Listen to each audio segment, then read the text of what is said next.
శ్రీకాకుళం జిల్లా పలాస కాశీబుగ్గ మున్సిపాలిటీ పరిధి రోటరీ నగర్లో నివాసం ఉంటున్న ఎన్ఆర్ఈజీఎస్ ఉద్యోగిని అలివేణి అనే మహిళ ఇంట్లో శుక్రవారం తెల్లవారుజామున 40 తులాల బంగారం చోరీకి గురైన విషయం తెలిసిందే. విషయం తెలుసుకున్న మంత్రి డాక్టర్ సీదిరి అప్పలరాజు శనివారం సాయంత్రం 6 గంటలకు బాధిత కుటుంబాన్ని పరామర్శించారు.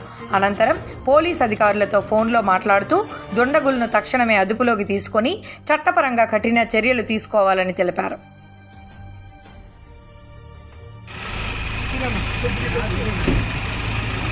Gracias.